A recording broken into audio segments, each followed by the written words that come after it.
articles that are very much being discussed in the last few weeks in various circles. One from the New York Times, another from the New Yorker, and then a third from the Toronto Star, all having to do with Frederick Crews' latest book, which is a 700-page, the latest version of his assault on Freud. He's been assaulting Freud for 25 years. Do you all know about who he is? No. Okay, so he's a literary critic, and he once was a true believing Freudian. He fell in love with Freud, and he was all about Freudian literary criticism.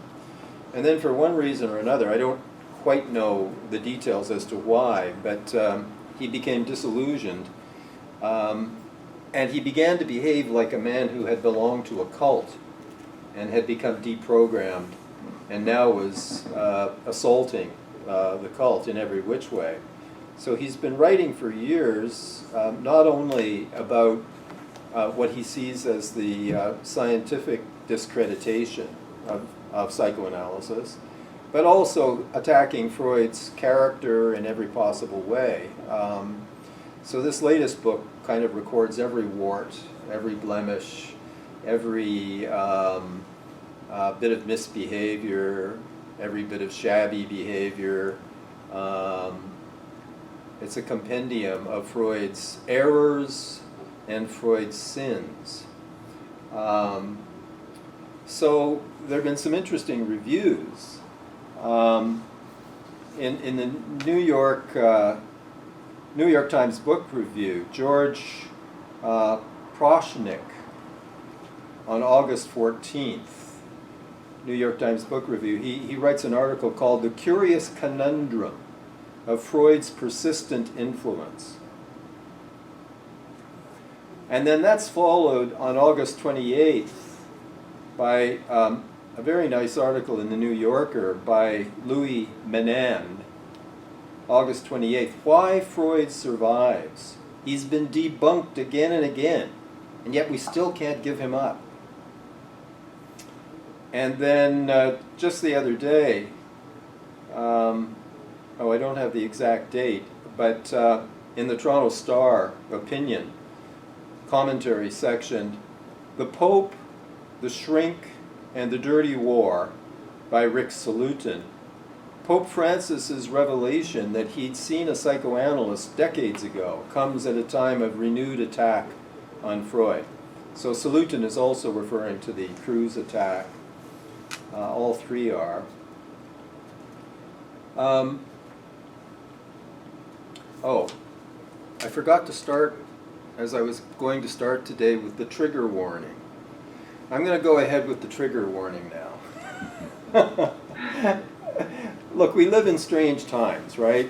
I mean, I'm interested in the application of psychoanalysis to society, to social analysis, and I think you can make very interesting parallels between the structure of the mind and the structure of a society.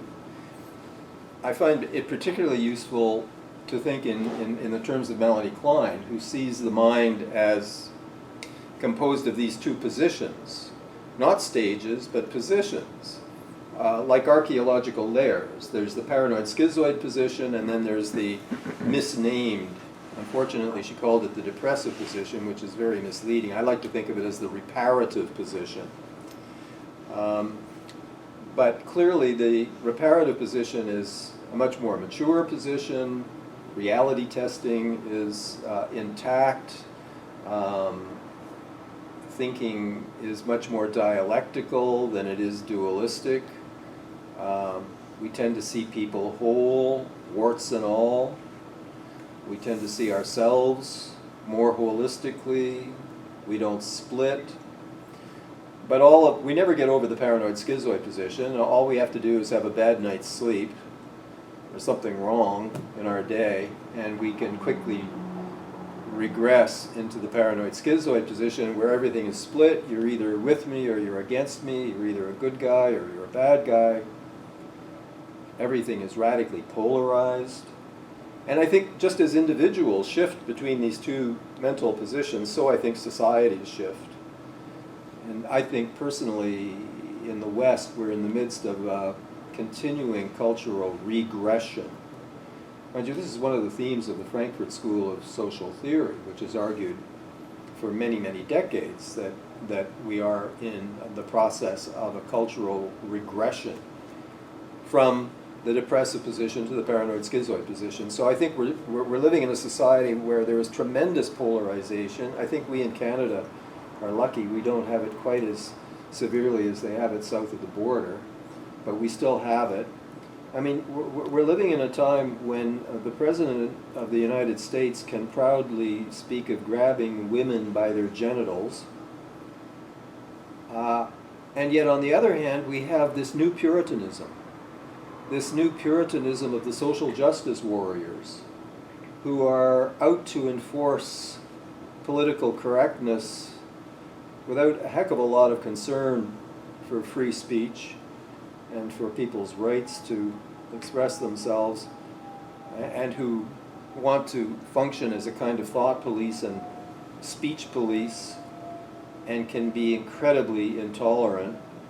I mean, I happen to share a lot of their values, but I don't share their methods, which are totalitarian kinds of methods.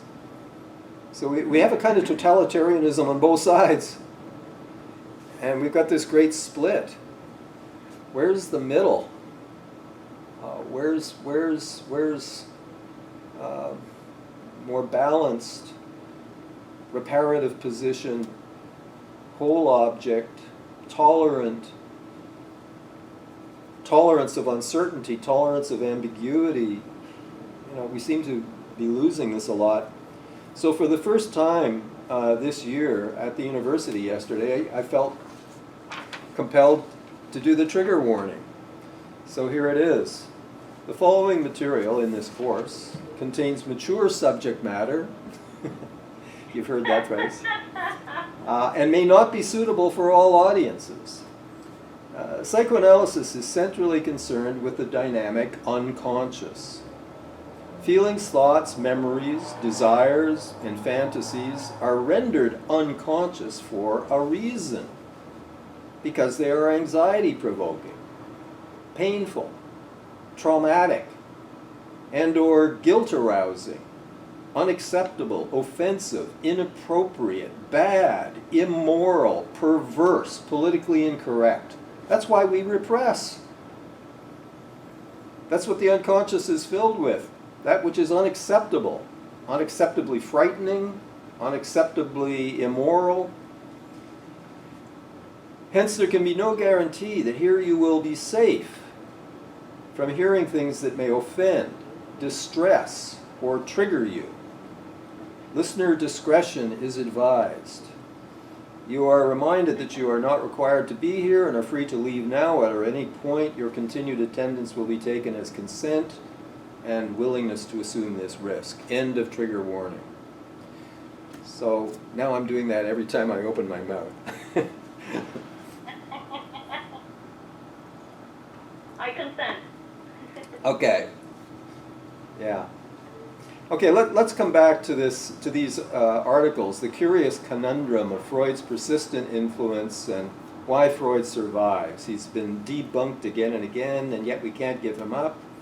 Even the Pope acknowledges this week that he went for 6 months to a woman psychoanalyst during that terrible time in Argentina when the dirty wars were going on and people were disappearing. And he was the head of the order, the Franciscan order, and was under tremendous pressure and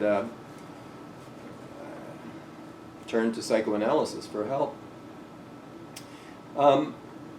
So I wanted to, my new book has been done for a while, but I still haven't sent it off. I'm waiting for a few little bits and pieces. So I had time to try to include some discussion of these articles before sending it off to Routledge. It's going to be coming out in the new year.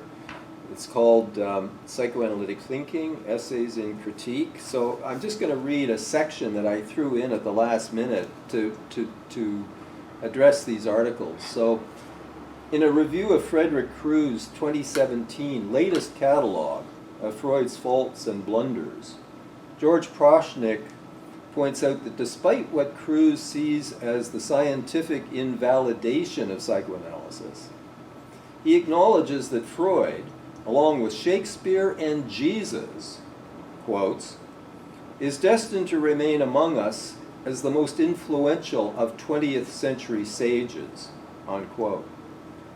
Herein lies a conundrum.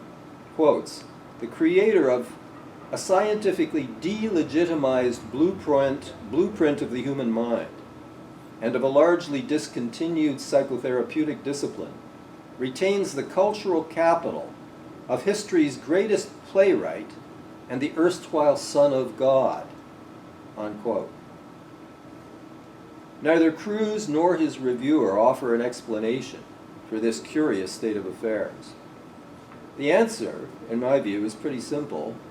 Like Jesus and Shakespeare, Freud offers us existential, psychological, and moral truths that science, by its very nature, can neither generate nor comprehend.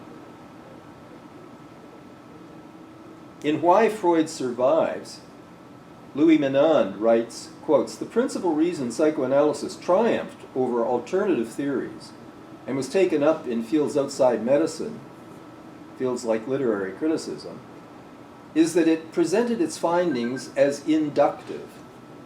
Freudian theory was not a magic lantern show, an imaginative projection that provided us with powerful metaphors for understanding the human condition. It was not Paradise Lost. It was science, a conceptual system wholly derived from clinical experience, unquote. That's Menand. Yet despite widespread skepticism with respect to its status as science, psychoanalysis persists. Precisely because it provides powerful metaphors for understanding the human condition.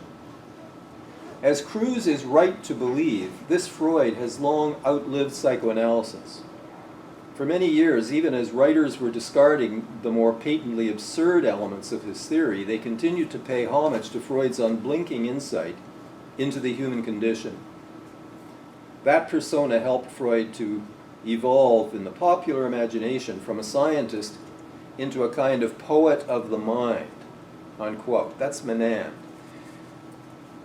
Okay, but returning now to criticism, having established Freud as a poet of the mind, Menand proceeds, like the culture at large, to implicitly devalue poetry by confining truth to science, arguing that, quotes, the thing about poets is that they cannot be refuted. No one asks of Paradise Lost, but is it true? Freud and his concepts, now converted into metaphors, joined the region of the undead, unquote. But I'm asking, is it really true that no one asks of Paradise Lost? Is it true? Okay, I'm asking, is it really true that no one asks of Paradise Lost? Is it true? Surely it remains a classic of Western literature precisely because, like the words of Jesus and the texts of Shakespeare, people have for generations found it contains existentially important truths, and so have preserved it undead. Unlike the lesser poetry, it has allowed to die. In Western culture, we have for so long equated truth as such with merely one of its manifestations, the type of truth derived from empirical science, that it seems odd to even speak of poetic, let alone moral, truth.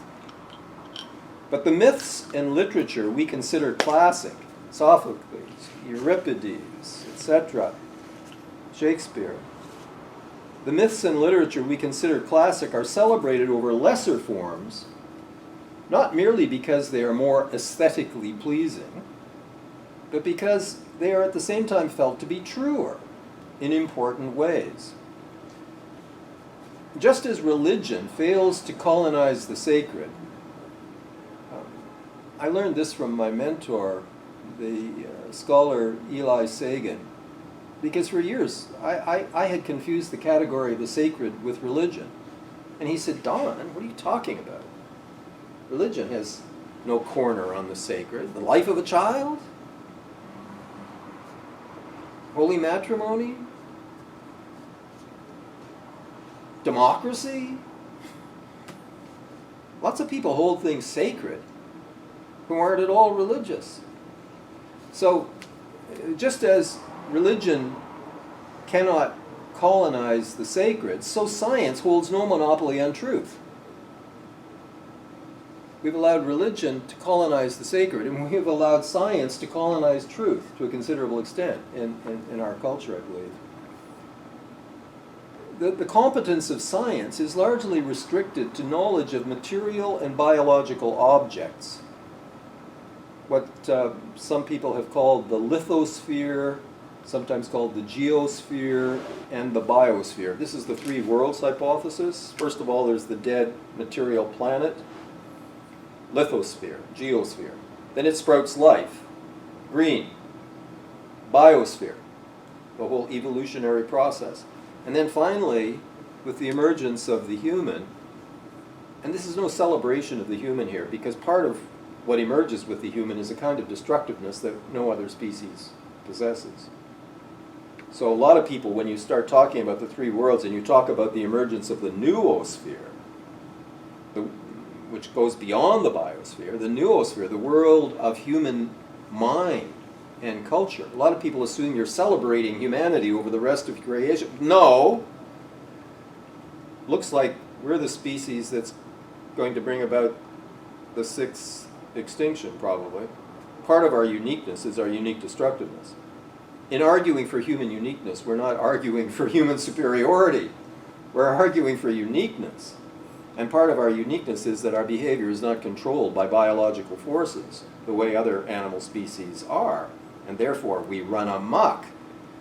And therefore, we are capable of insanity. I mean, only the rational animal can be insane.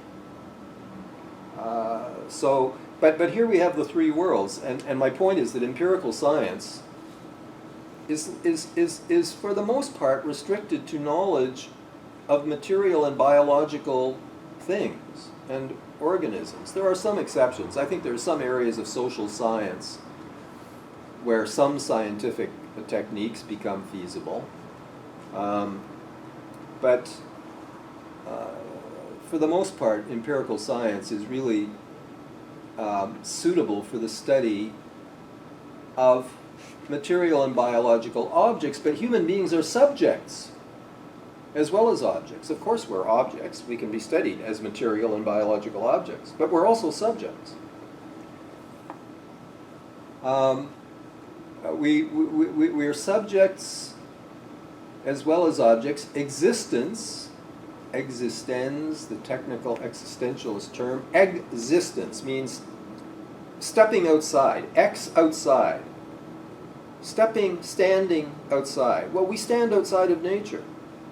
We have one foot in it. I'm quoting the great Erich Fromm, who describes human beings as the freaks of nature, immersed in nature by our bodies, but in a significant sense, having stepped outside of nature through our uniquely symbolic processing minds.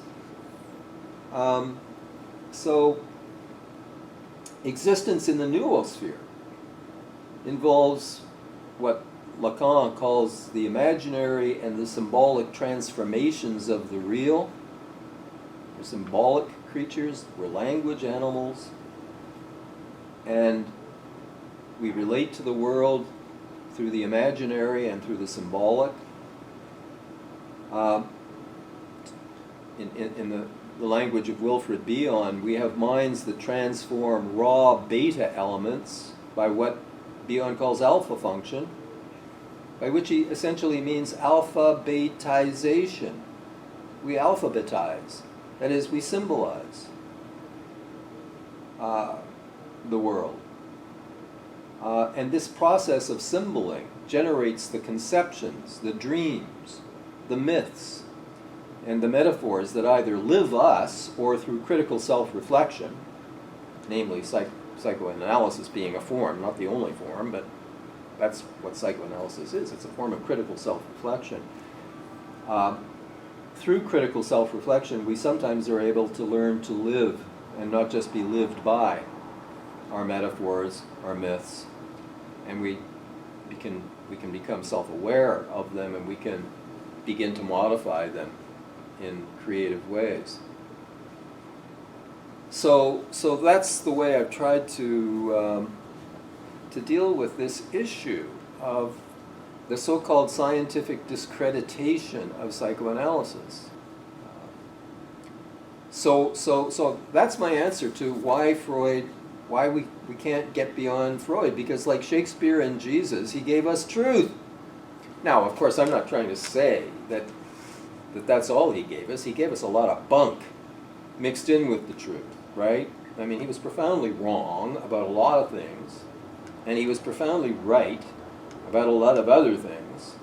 And of course, the task of Freud's scholarship is trying to separate the wheat from the chaff. And it's a big job. You know, what survives and what goes in the garbage. But I think some very important things survive. Okay, so I've said there's a lot that I think remains enduringly important in Freud. And of course, the title of our topic is the unconscious. Freud did not discover the unconscious. It was well known to Shakespeare. Anyone who knows Shakespeare realizes that Shakespeare prefigured Freud's whole theory of the slips of the tongue and the pen. He put slips of the tongue into his characters. And their slips clearly revealed their unconscious motivation. And the audience recognized that the slip revealed. I mean, it's as if everybody who got Shakespeare already implicitly understood Freud's theory of the psychopathology of everyday life. So the idea of the Freudian slip's it shouldn't be called a Freudian slip. Maybe we should call it a Shakespearean. I don't know what we should call it, but it was well known before Freud.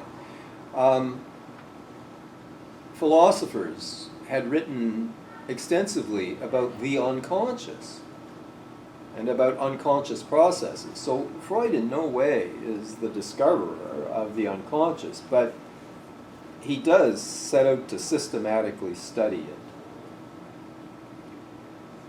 What's the main point? We are divided selves. We're at least double, all of us. That is, there's a conscious self separated off from an unconscious self. He reveals that we're double, conscious, unconscious, manifest, latent, and he therefore taught us how to listen with the third ear. That's the title of Theodore Reich's famous book, Listening with the Third Ear, psychoanalytic listening. Listening for the subtext, listening for the latent message behind the manifest. We present ourselves and we present other people with a cover story. Who was it? Bion. Bion, and the book by the Symingtons about Bion. They make the point that hardly ever does anyone come to a psychoanalyst and tell the real reason why they're there. They come saying, "Well, it's my headaches," or "It's my stomach difficulties," or "It's my unhappy marriage." They rarely come saying, "I'm here because I can't love." They rarely come and say, "I'm here because I can't think." Okay? We're usually presented by a cover story.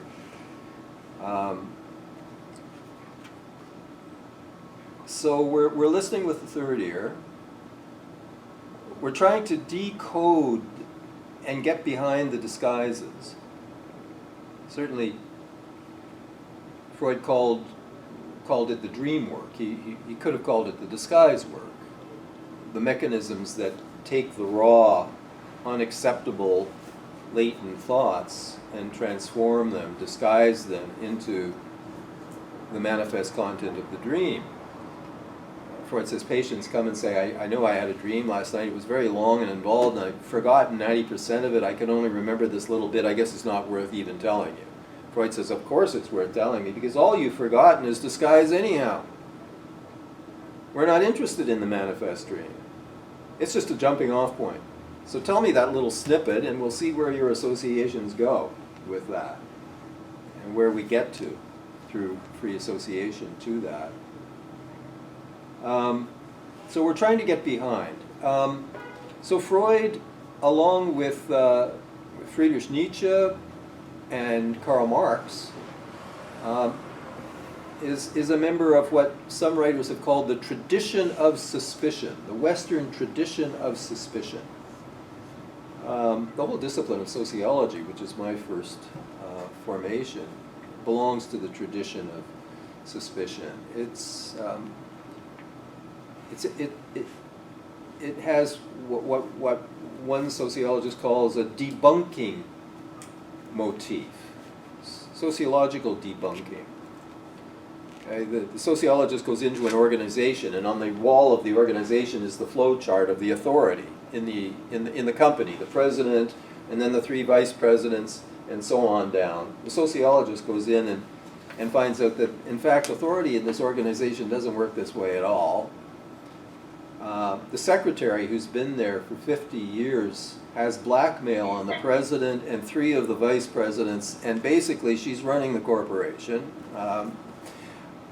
That's debunking, okay? And sociology as a discipline is into that. Psychoanalysis is certainly into the tradition of suspicion, trying to get behind the cover story to what's going on underneath. Nietzsche described the art of mistrust. The art of mistrust. So that's a Marxist art, that's a Nietzschean art, it's a sociologist's art, it's certainly a psychoanalyst's art, the art of mistrust. Which is not to say, I mean, you can go overboard with the mistrust. So one famous analyst came to Toronto a few years ago, James Grotstein, and he said, the trouble with analysts, the trouble with us analysts is we tend to believe our patients. Now, of course, you'd be in big trouble if you always disbelieved them, because sometimes they tell the truth. It's like with children. You can't believe what children say, but you can't disbelieve what they say, because sometimes they tell the truth. I always embarrass my son at this point by telling the story about how he came home from school when he was about 7 or 8. We'd been playing Lara Croft Tomb Raider on the computer, and he came and he said on the way home from school he ran into Lara Croft, and she lived in a big mansion on Dunvegan Road, and she took him in, and it was all trampolines and ropes, and I'm saying, so that's your imagination, right, Nick? No, Dad, it's true. So you can't believe kids, but sometimes they tell the truth, and you can't risk disbelieving them. Same thing with patients. So in celebrating the art of mistrust, I'm not saying we just systematically don't believe what patients are saying. Of course not. But we have to retain a measure of doubt, and because very often the story we get in the first year of analysis is often completely reversed by the time we get to year 5. A patient comes in and says, you know, I had a terrible relationship with my father. My mother was the sweetest thing on earth, and this analysis is going to be all about my horrible father. Now, 5 years later, mother is not looking nearly so good, and father may not be looking so bad.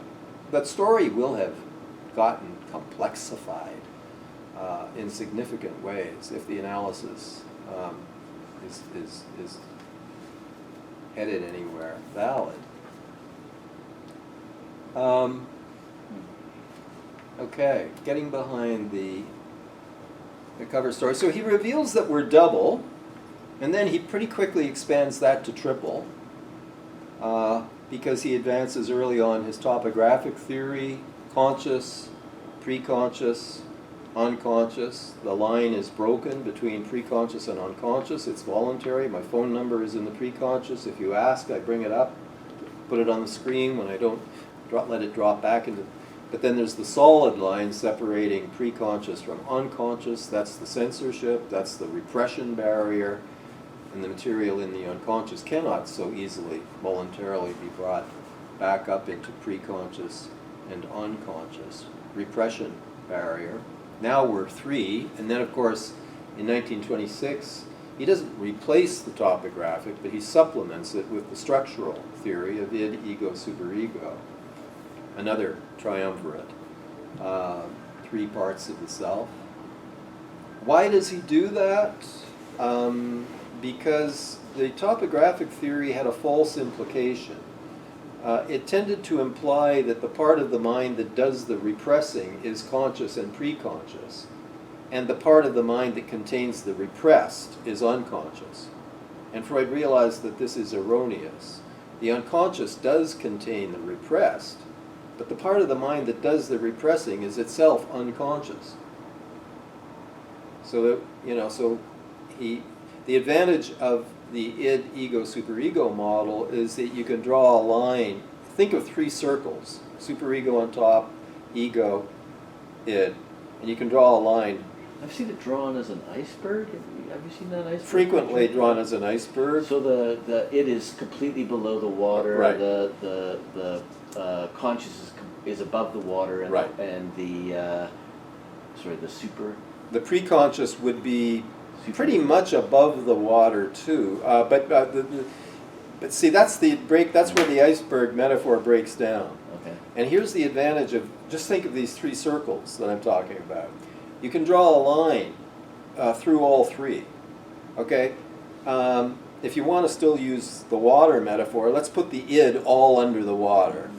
Although that doesn't work either, you see, because what I'm trying to say is that there's a conscious and an unconscious portion of the id. There's a conscious and an unconscious portion of the ego. And there's a conscious and an unconscious portion of the superego. It would be a mistake even to say the id is all unconscious. Hunger. We're frequently conscious that we're hungry. We may not be conscious of our incestuous sexual desires, but we may even be conscious of that. In fact, I've had many male patients who were fully conscious of their sexual desire for their mothers, but hunger. I mean, now that's an id drive that we can be unconscious of it. We can repress it. Well, think of eating disorders. Think of anorexia. People who massively repress awareness of hunger. I mean, it can be repressed, but it doesn't have to be. The same thing, the ego. The ego has a conscious and an unconscious portion. Where do the defense mechanisms operate? In the unconscious portion of the ego. That's where repression, projection, displacement, all of these mechanisms operate. And the superego is divided into conscious and unconscious.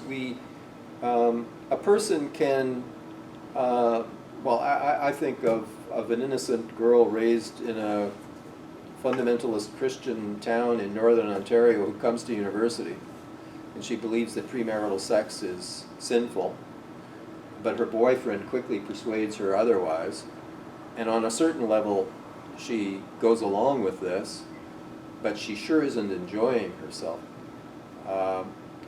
because her unconscious superego is still defining it as sinful and making sure she doesn't enjoy it. So there's a split in her superego between a part that accepts and a part that does not accept.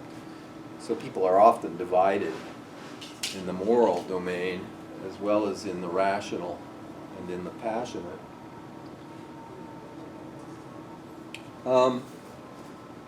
Double, so then triple. And then when we get to Melanie Klein and we get to Ronald Fairbairn and object relations theory, we're no longer just double, triple, we're multiple. Because the inner world is now made up of a whole range of internal good and bad objects and good and bad self-images, so that the psyche contains a multiplicity of object and ego states.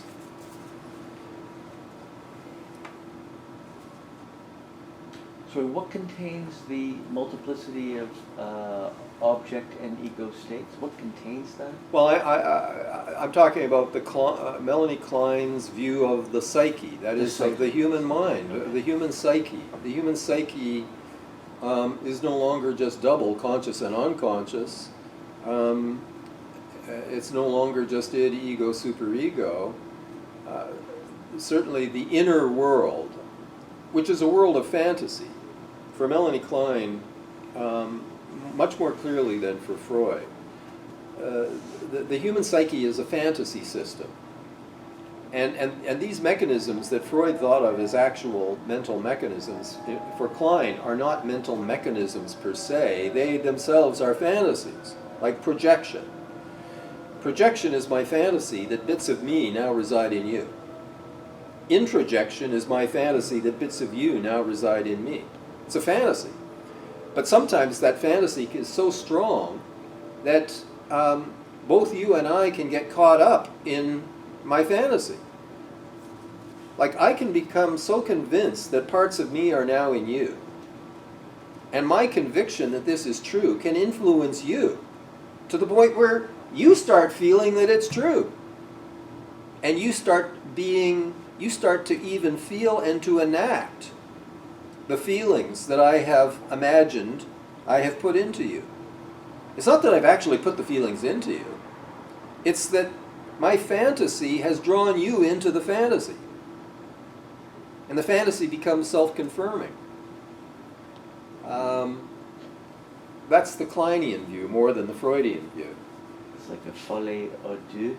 Well, a folie à deux can certainly result from that. Yeah, absolutely. Absolutely. Yeah. And that can happen in the course of a psychotherapy or a psychoanalysis. It was the Kleinian analyst Grinberg who came up with this totally unnecessary term called projective counteridentification.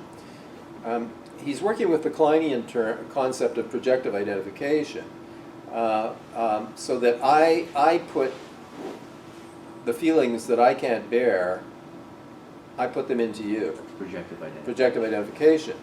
But by projective counteridentification, what Grinberg means is that my projective identification is so strong that you get caught in it, and you actually start to feel, and even more so, you begin to actually act out. You are now my puppet. I've colonized your psyche. I've hypnotized you in a certain kind of a way. And sometimes this happens to analysts who, okay, here's the perfect metaphor for this. Anthropologists are alert to the danger of going native. Mm. Okay, they go to this culture to study it, and they end up converting, and they never come home. And so there's a wonderful tale about this by Laura Bohannon, the anthropologist. She wrote under a pseudonym a book called Return to Laughter. It reads like a novel. Elizabeth Bowen, I think, was the pseudonym. Laura Bohannon was the anthropologist. She was studying the Tiv of northern Nigeria, back in the 30s. There was no internet, there were no cell phones, there was no contact. And she's learning their language, and they believed in black magic. And they were that kind of culture that believes that when the shaman puts a hex on you, you lie down and you die, you know? I mean, like, and she found herself starting to believe. She realized she was converting to the cultural system. She protected herself by returning every night to her hut and reading Shakespeare, thereby reminding herself that she was a European, Western educated. She got herself back into the Western discourse out of the Tiv discourse. Okay, so just as the anthropologist can go native, so the psychoanalyst can go native. Instead of studying the patient's psyche, he can convert to the patient's psyche, or be colonized by it, taken over by it. And now he becomes the patient's agent. This is not that rare, actually. It's a disaster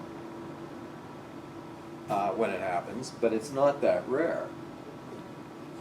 The analyst wouldn't be aware that that's happening. No. If you've been trained for so many years. Well, that's the purpose of the training analysis, is to make you sufficiently self-aware that you would hopefully begin to sense this happening to you, and you would immediately call up your former analyst, or you would call up a supervisor, and you would go for consultations, and the supervisor or the analyst would help you swim back to the surface. But who is so perfectly analyzed? You may have had a very good analysis, like in your in your 30s, but you're now in your 50s, and your wife has just left you, or one of your kids is in trouble, and you're having a kind of a breakdown, and at that point you've got a patient who's, for whatever reasons, pressuring, and you can get taken over in a situation like that. Hopefully, if you've had a decent training analysis, you will sense that you're in trouble, and you will go to a colleague and say, look, I'm in trouble.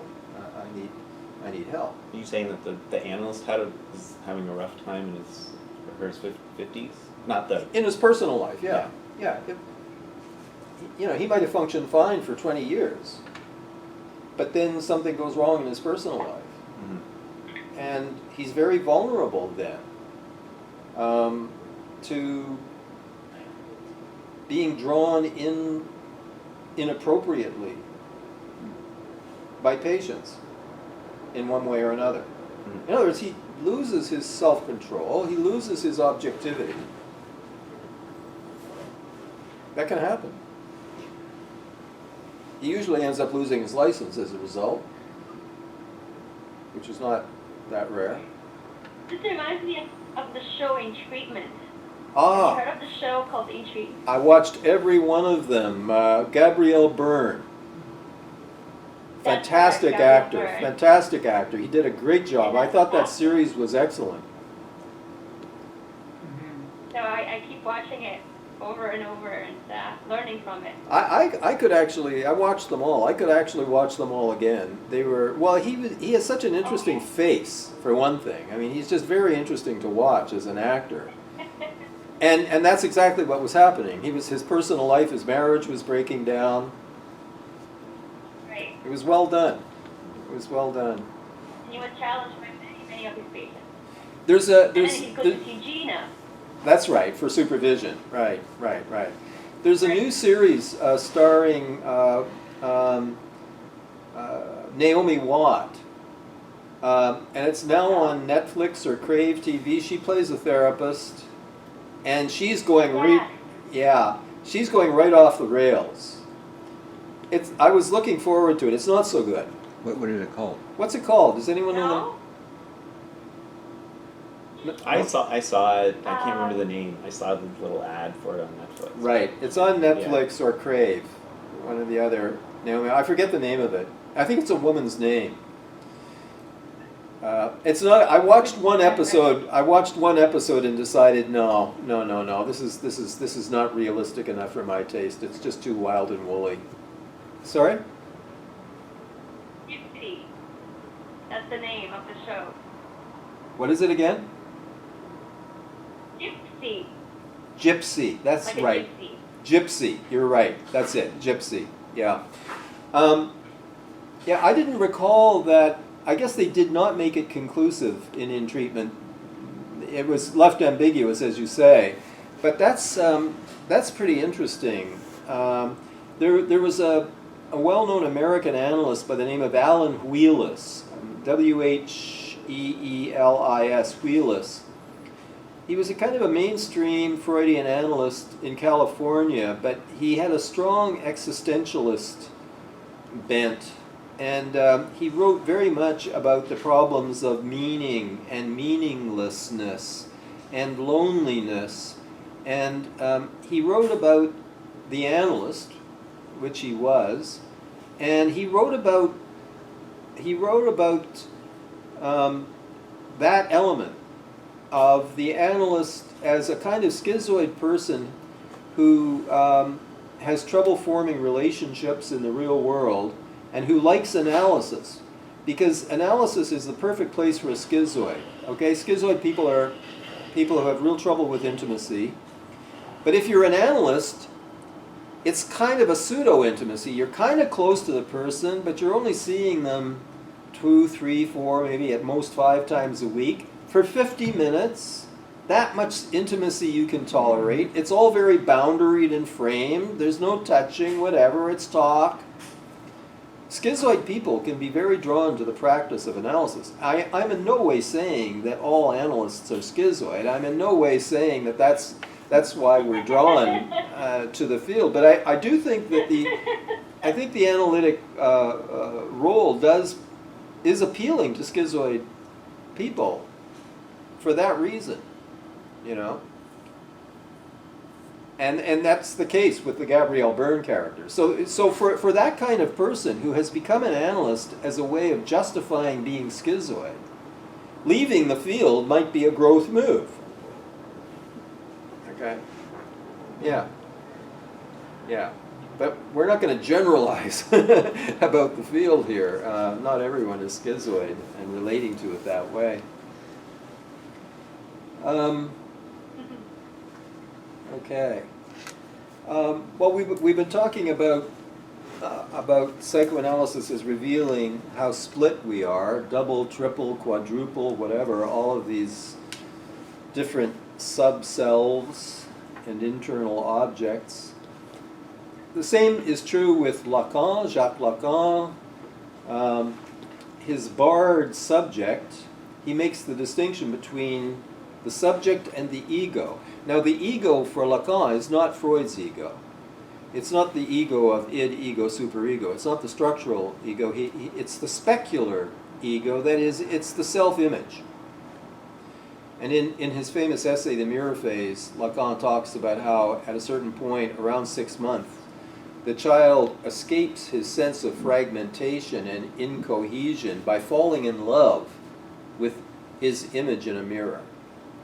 He experiences himself as chaotic, precisely because he lacks the instincts that organize the experience of the newborn of other species. We arrive with a few reflexes, but we're the most disorganized creature in the world. I mean, you know, the fontanelles of the skull haven't even knitted together yet. The head has to be held.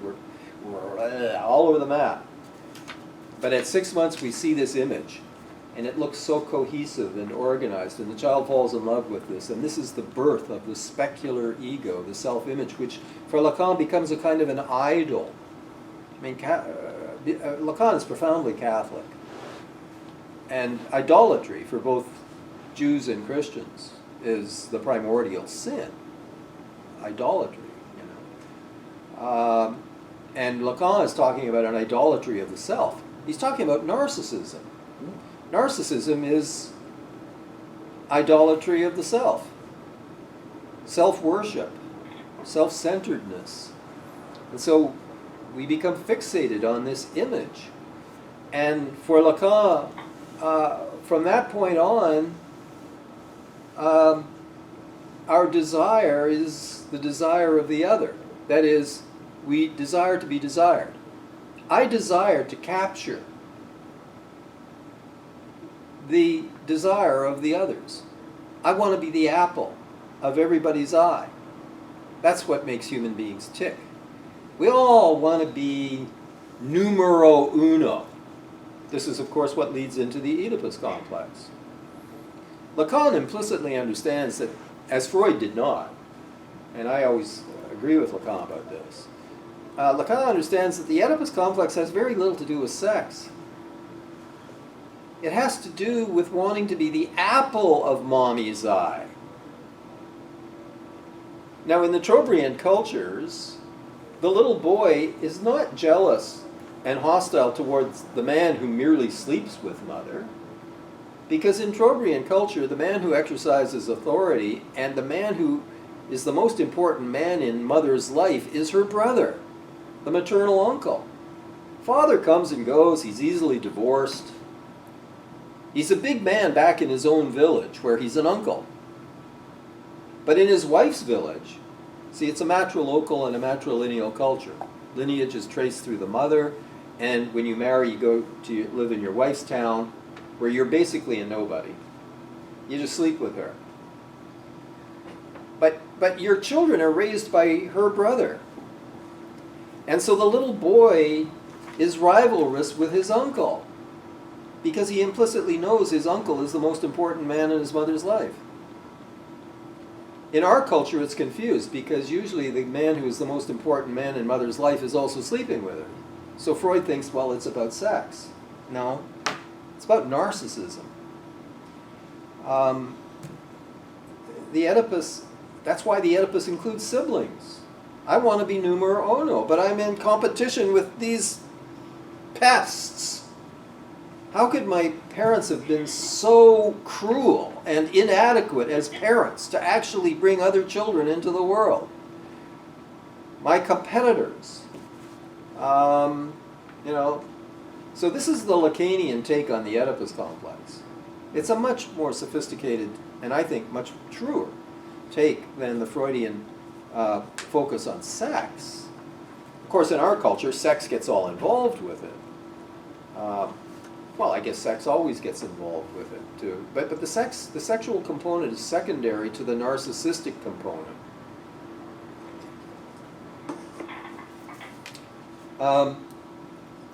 But here's the split again. Lacan is talking about the split between a subject and an ego. How does the subject actually come into being? For Lacan, there's kind of an inverse relationship between the ego and the subject. The more fixated and idolatrous and narcissistic and focused we are on our ego, the less sense we have of ourselves as subjects. Our sense of being a subject can only grow through what Lacan will call acceptance of castration. That is, it's only when I realize I'm not the image in the mirror. It's only when I realize I can never be the apple of everybody's eye. It's only when I accept that I'm not the center, and I can never be the center. At that point, I have traversed the fantasy of being the center. And once I've traversed that fantasy, I now have a sense of myself as subject, but I only get a sense of myself as a subject to the extent that I see my ego as castrated, broken, flawed, defective. The opposite of omnipotent. I mean, narcissism and the worship of the ego is all an attempt to be omnipotent. Traversing the fantasy and seeing through my omnipotence means coming to terms with my castration. And then I can become a subject. So Lacan's talking about overcoming a kind of an addiction. We're addicted to self-centeredness. This is very Catholic. I mean, in Roman Catholicism, the fundamental sin is the sin of pride. All other sins follow from the sin of pride. Lucifer is a major narcissist. That's why he can't stand being a messenger boy, which is what an angel is. He presumes to take over from the Almighty, and he gets cast out of because of his narcissism, right? Can this link up to the Melanie Klein schizoids and then reparative? Yes, it does. There are real links. There's a book that came out a couple of years ago called The Klein-Lacan Dialogues. And a bunch of Kleinians and a bunch of Lacanians got together and realized they've got a lot in common. Lacan respected Klein. So the shift from Klein's paranoid schizoid to the depressive is very similar to Lacan's shift from the narcissism of the ego to the broken subject. The movement into the depressive position, and both of these perspectives are quite appealing to people who come from Christianity in one form or another, because it's a matter of accepting one's brokenness. I mean, Jean Vanier, the Canadian, wrote a book called The Broken Body, and it's all about accepting our brokenness. And Lacan is saying exactly this. And so is Melanie Klein, because the movement into the depressive position is a movement into a position of mourning and acceptance of loss. Certainly loss of omnipotence. But doesn't her model depend on, it's dynamic. We don't graduate from the paranoid schizoid to the depressive and the story's over. Absolutely. Life is about segueing back and forth between Precisely. them. But that's exactly what Christianity is. The Lacanian thing with the ego to this, well, he doesn't. Strikes me that that's You're right. what He it doesn't play up the cycling. Yeah, He doesn't it's play a up- one-way trip. Kind better. of. Kind of. You're right. He doesn't really address this, and so in that sense, he doesn't have the sophistication of Klein. Mm. Although I do think he's writing within such a Catholic context that it's implicitly understood that even after salvation, we remain sinners. Yeah, I can see. Right? So, I mean, the Lacanians hate people like me who point out how Christian they are. They don't, most Lacanians are ex-Christians. Sure. And many of them are ex-Roman Catholic Catholic atheists. priests. They've given up the priesthood and become Lacanian analysts. Right. And they don't like people pointing out how Catholic they still are. Is that Melanie Klein's background? Melanie Like a Klein was Christian- Jewish. Yeah. She was very tempted to convert to Roman Catholicism. She had very close Roman Catholic friends, and for a few years she was really considering conversion, but she did not convert. But I don't think she needed to convert, because I think her understanding is so compatible with a Christian understanding of the world. I myself am an atheist Christian. I'm a Christian atheist. I'm a guy who loves Jesus, but I don't believe in God. I very much relate to the Lacanian secular. Some Roman Catholics have tried to use, or they've tried to interpret Lacan as justifying the religion, but Lacan was an atheist, like me. And Lacan is not out to justify the Christian religion, but like me, he loves Christian anthropology. He thinks the Christians got it right about human nature in a way that Freud did not. And what's the big thing? What's Freud's big error from this point of view? He naturalizes human destructiveness. He makes our destructiveness animalistic. He makes it instinctual. You see, but our destructiveness has nothing to do with the animal in us. It has to do with the uniquely human in us. Only human beings can be destructive this way. I mean, animals kill to survive and to protect their young, and there are a few species here and there that are a little bit destructive, but overall, in nature, we don't get death camps. We don't get Paul Bernardo's filming the torture and the rape and the murder so they can savor it afterwards. I mean, we don't get atom bombs dropped on civilian populations. Not one, but two. Animals don't behave that way. They're far better behaved than we are. And so here is Freud attributing human destructiveness to something instinctual. Sorry, that's profoundly wrong. That's a huge error. Klein implicitly, without directly challenging it, she implicitly overcomes this error, because, you see, for Freud, the human problem is a mind-body problem. It's an ongoing war between the instincts, the animal instincts in me, of sex and aggression, and ego, which is reason, and superego, which is morality. And they are the cultural, it's culture versus nature, it's human versus the animal. That's Freud. Klein says no, well, she doesn't attack this. She just goes on with her other way of thinking. She's not about mind versus body. She's not about human versus animal. She's about conflicting tendencies in the human heart and mind between love on the one hand and hate on the other. That's the problem. I'm torn between my loving impulses and my hating impulses. Animal, nothing to do with it, really. So see, Freud is offering psychobiology.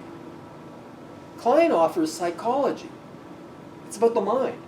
And it's about the mind being torn in conflicting directions, destructive, constructive. To what you're saying about guilt, of certainly, but the ultimate root of it, okay, for Freud is instinctual, because the guilt comes from the superego being loaded with instinctual aggression and turning it around against the self. That's what guilt is. That's what depression is. That's what the superego is. The superego for Freud is id hatred turned away from others, back against me. So you see, instinctual is at the root of it. Now, of course, once I've turned my hate away from others, now why do I do that? Because if you're a little kid and your parents have infuriated you, it may be just too dangerous for you to show how angry you are. They'll reject you more, they punish you more, so you stifle it, you bottle it up, it gets taken over by your superego, and now you're beating on yourself the way you would like to have beaten on them, but now you're beating yourself up. Okay, but then, of course, that, as you just said a minute ago, that generates more aggression. And so we're now into a vicious cycle. But I'm simply pointing out that the genesis of the whole thing remains for Freud instinctual aggression. I mean, Freud does acknowledge frustration. And he does acknowledge that frustration makes aggression worse. But Freud is not a simple frustration-aggression theorist. He in no way thinks that aggression is always due to frustration. He makes it very clear that he sees an aggressive, destructive instinct as an intrinsic part of our biological human nature. He says that so clearly in Civilization and Its Discontents and in several other places. Now that's an aspect of his thinking I've never been able to accept, but I mean, I think from a scholarly point of view, we need to observe exactly what the guy said on the page, you know what I mean? And I think he's pretty clear about that. And Klein is quite different in that regard. She doesn't attack his theory of instinct, she just kind of ignores it.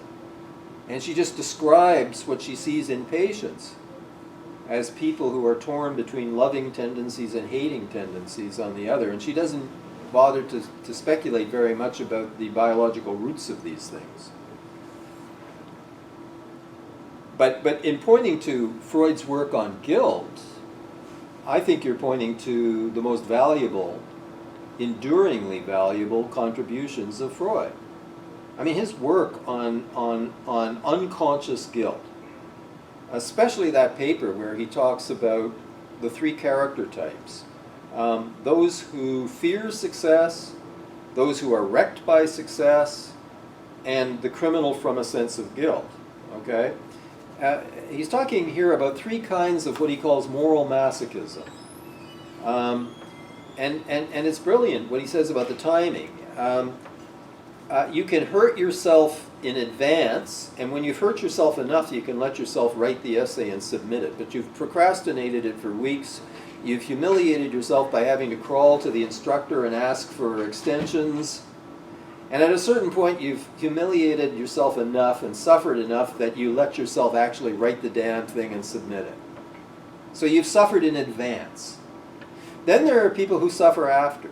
They're working for like 7 years to write their damn PhD thesis, and finally they write it, they deliver it, and then they go out and manage to get hit by a car on the way home from the university. Or they get into a horrible squabble with their partner. Or they fall into a post-PhD depression. You've heard of the postpartum depression. This is the post-PhD depression. Okay, now they beat the hell out of themselves for having succeeded. They're punishing themselves after. And then Freud says, there is the field of the sexual masochists who are brilliant. They suffer simultaneously with the success being the orgasm. But they have to be burned by cigarettes, or humiliated, or insulted or whipped, and then they can come. So they've brought that's tremendously efficient. I'm not recommending it. But I'm saying there's an efficiency there, right? They don't suffer before, they don't suffer after, they suffer simultaneously. And then the criminal from a sense of guilt. The criminal who's already guilty because of Oedipal dynamics of one kind or another, And he goes out and commits a crime in order to get caught, which is why he returns to the scene, which is why he leaves clues. And you talk to cops, cops will tell you, most criminals catch themselves. They're just there to pick up the pieces. You know, the criminals catch themselves a lot of the time. This is Freud at his best. Understanding the dynamics of self-sabotage. This is the bread and butter of daily psychoanalytic work. Okay? So I had a session just before coming over here.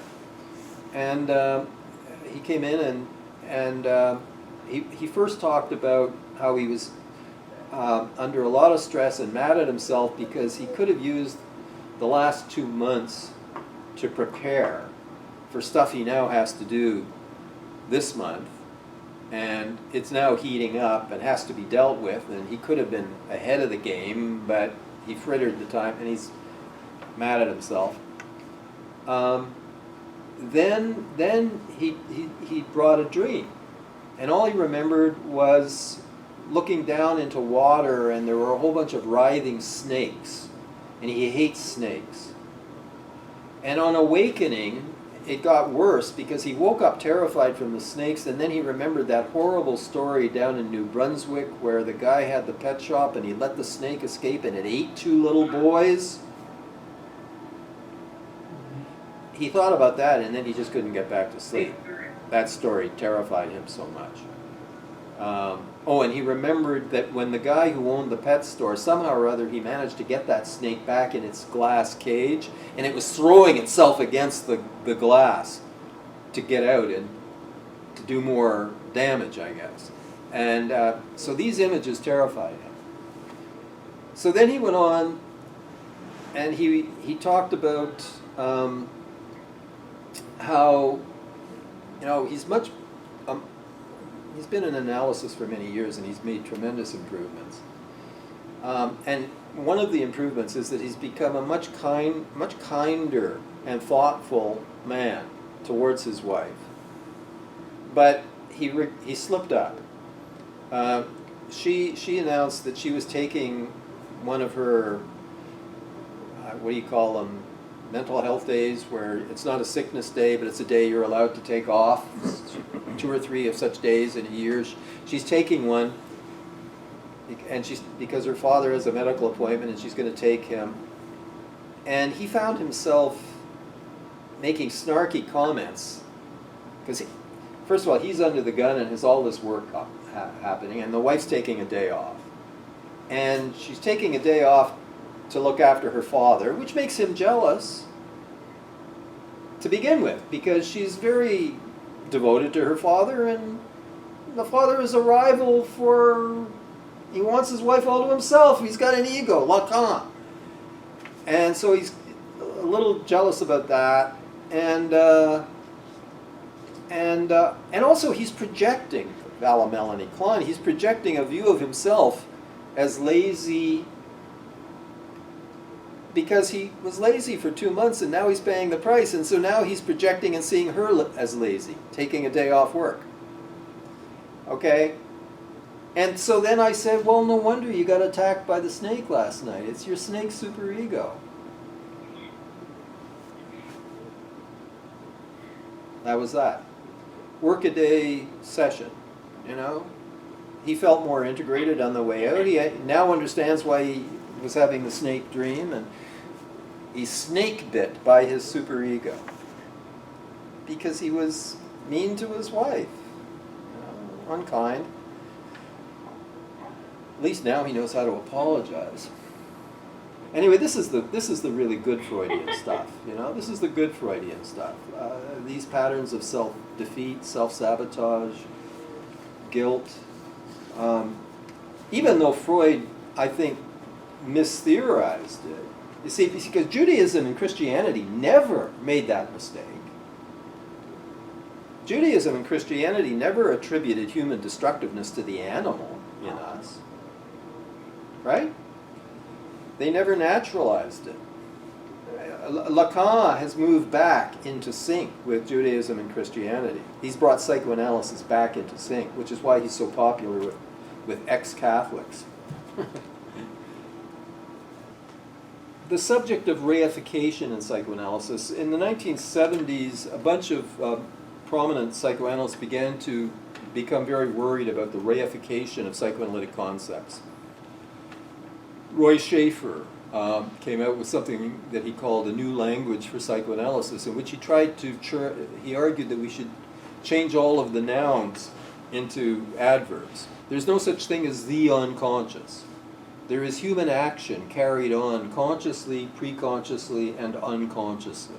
In other words, we avoid thinking of the unconscious as a thing or a place. Instead, we think of it as a mode of action, consciously, preconsciously, unconsciously. This critique of reification was extended to the id, ego, superego model. This whole debate seems to me to have been overblown and kind of ridiculous, because it almost implied that analysts thought of the id as a thing or the ego as a thing. I think most psychoanalysts have always understood these structural concepts as metaphors. That's what they are. Of course, there's no such thing as an id, an ego, or a superego, but it is a very useful metaphor. And all science operates through metaphors. And of course, we get into trouble when we take metaphors literally. Mm-hmm. And so we shouldn't falsely concretize these concepts, but we have to have concepts like this. We can't think without them, you know? So, Same thing with social concepts like ruling class. right, You can, and then it's a stupid conspiracy theory. yes, But as a sensitizing concept as to how the social formation works, ruling class can be helpful in pointing out certain. absolutely, absolutely. This is the strength of Max Weber's wonderful notion of the ideal type. I mean, he was aware that, like, the Protestant ethic. Now, I mean, no actually existing form of Protestantism perfectly corresponds to his concept of the Protestant ethic. It's an ideal type. It's useful for thinking, but it doesn't correspond directly to anything in the real world, except in an approximate way. Yeah.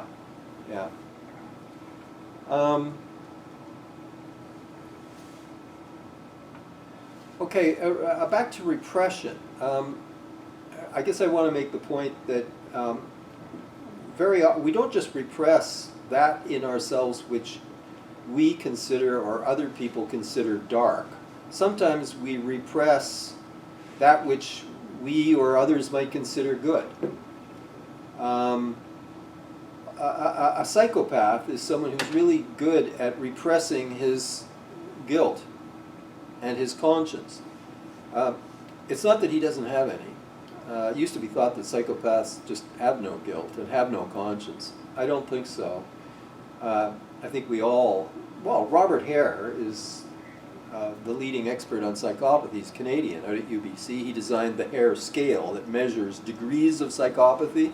Well, okay, here we are into the critique of reification again. I invited a major American psychoanalyst who works on psychopathy to come to Toronto for, but I was critical of his work because he reifies the psychopath, and he goes into court and does this. And if you do that in certain places in the United States, you're giving a guy a death sentence, because they have the death penalty. And if the diagnosis of psychopathy means untreatable, conscienceless, then with DNA testing we know he's guilty. Why not just kill him? And then we become psychopaths. Our psychopathy is justified. But degrees of psychopathy, I think we all have degrees of psychopathy. Some people have mild psychopathy, some people have moderate, and some people have a lot. We all have some. In Kleinian terms, in the paranoid schizoid position, that's one of the things we find in the paranoid schizoid position, a degree of psychopathy. I mean, conscience is a depressive position or a reparative position phenomenon. But sometimes we repress tenderness, kindness, concern, guilt. Certain kinds of masculine archetypes that are very prevalent in our society, they are based on the repression of those kinds of, the Arnold Schwarzenegger type or whatever, right? They don't Exactly. have any. Hypermasculinity. Ian Suttie was a Scottish psychoanalyst who back in the 1930s wrote this amazing book. He was at the Tavistock. He was not a trained analyst, but he was, and it was called The Origins of Love and Hate. And among the many really valuable things he said in that book was that our culture suffers from what he calls a taboo on tenderness. A taboo on tenderness. I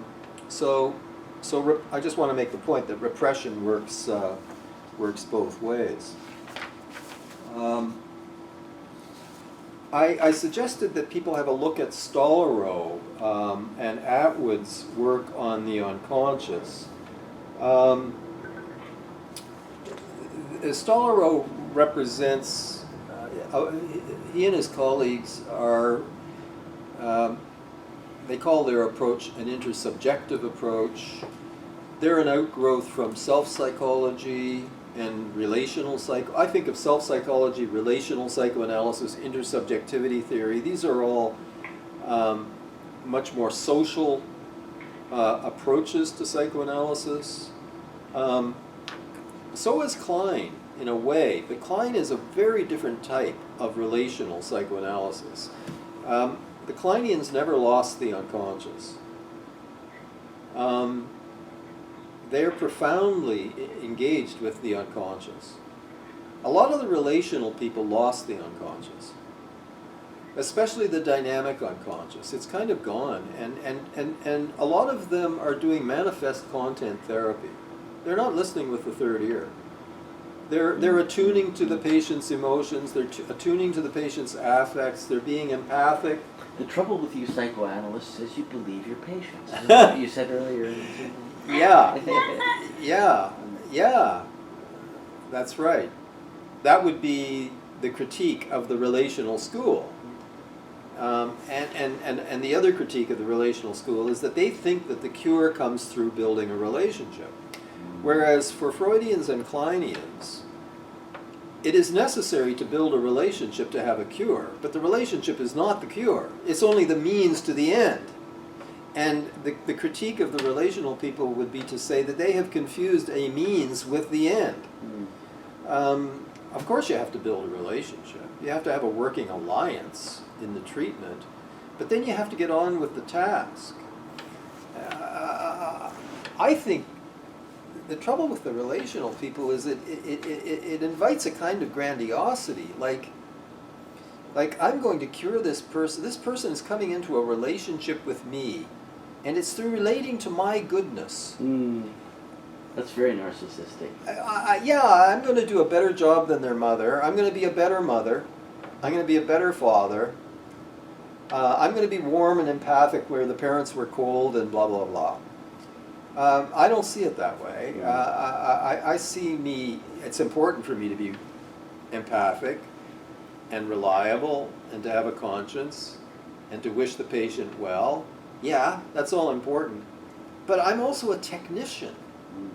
Like I have knowledge, including knowledge about the way the unconscious works, which Freud maps brilliantly in his understanding of the primary process: condensation, displacement, symbolic representation, symbolism, secondary revision. He explains the bizarre logic of the primary as opposed to the secondary process, which is the rational, the Aristotelian logic of everyday life, right?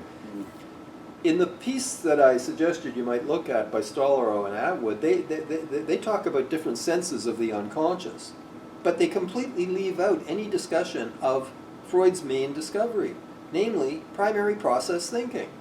It's gone. They talk about the dynamic unconscious, which is repressed because it's uncomfortable or gets us into trouble with people, threatens our relationships with people. They talk about the pre-reflective unconscious, that is certain organizing principles by which we organize our lives that we're not conscious of having those principles, pre-reflective. And then they talk about the unvalidated unconscious, parts of our experience that we can't become conscious of because nobody validated them. Those are the three they give us: pre-reflective, unvalidated, and dynamic. At least they give us the dynamic that's pushed out of consciousness because it threatens a needed tie to another. But they don't give us any mention at all of the special technical knowledge that analysts have to acquire, which is how to hear condensation, how to hear displacement. Can you give us a couple of just hints at what condensation and displacement might resonate like? So the corny example I usually give, the patient reports that he or she had a dream in which it was in a shoe store, and it's like all night long she's trying on shoes. She's slipping her foot into one shoe, taking it out, slipping it into another shoe, taking it out. The foot is like a penis, the shoe is like a vagina. She has no awareness that unconsciously she was dreaming about intercourse all night. The old in-out, as it's called. And that's condensation? That's a condensation. That's a condensing of the image of the foot with the penis, and a condensing of the image of the shoe as a container with the vagina. So that's condensation. And that is simply metaphor, because metaphor is simply replacing one thing with another on the basis of similarity. Okay? Now, displacement is quite a different mechanism. Here the mechanism is not metaphor, it's metonymy.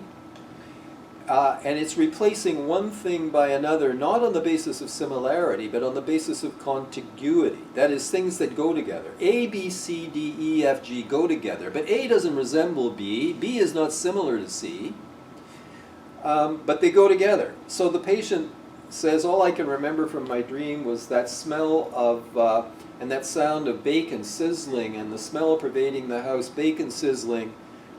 That's all. So, associations. Well, she goes to eggs from bacon. Why?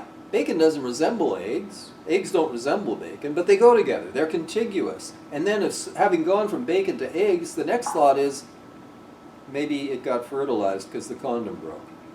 And now we find it's a dream about a fear of pregnancy. Okay? So, displacement, metonymy, has been used as the mechanism of disguise. Stollerow and those people never talk about this. This is part of the technology, the technique. This is the part of the knowledge that the analyst has to bring to bear. But he doesn't bring it to bear in an essentializing way. There's a wonderful essay written by the American literary critic Kenneth Burke. He was writing in the 1930s. This essay is called Freud and the Analysis of Poetry. And he distinguishes two methods of literary interpretation that he calls essentializing on the one hand and contextualizing on the other. And he says, for the most part, Freud's method is a contextualizing one. The analyst doesn't know really anything about dreams. He just has a technique of getting the patient to put his or her dream in the context of personal associations. But Freud makes one exception. He says sometimes when you invite the patient to freely associate, they don't, either to the dream as a whole or to some part of the dream, they have no personal associations. Freud says that's because that piece of the dream comes out of the collective unconscious. That's not just a Jungian concept, okay? Freud had a collective unconscious, and he believed that there was this universal language of the mind. He gets this from Wilhelm Steckel, who really pushed it. But Freud agrees with this, and it's there in chapter 10 of the intro lectures, and it's there big time in the dream book. All cultures, all historical periods, knives, daggers, umbrellas, swords are phallic. Bags, containers are vaginal or womb-like.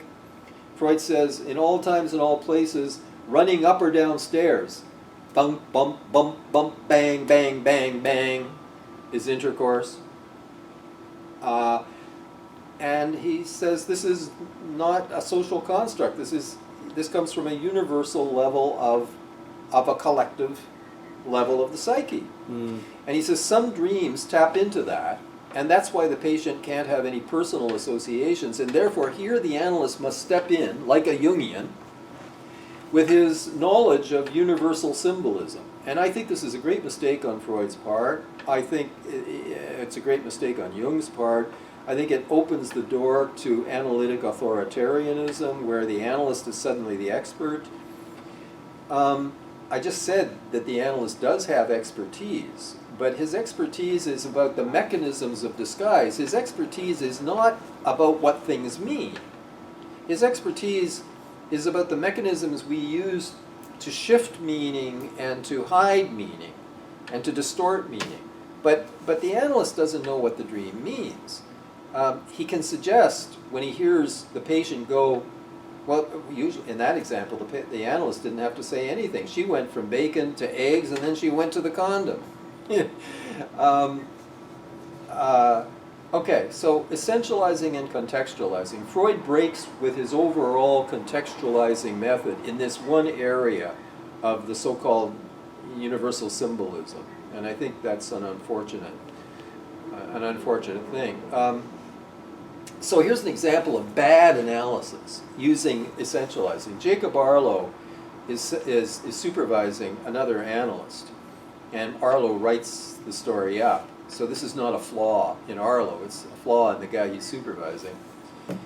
And the patient, a woman, comes to her session and lies down and starts complaining about, she just came from the hairdresser and she feels awful because he put all of this sticky, gooey stuff all over her hair. And next thing she's talking about how her apartment is being renovated and they're doing some sort of a drywall or sandblasting, or that sanding of drywall, I guess, is going on in the study.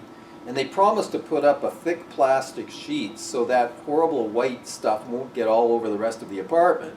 But they don't put up the plastic sheet, and that stuff is everywhere. Okay?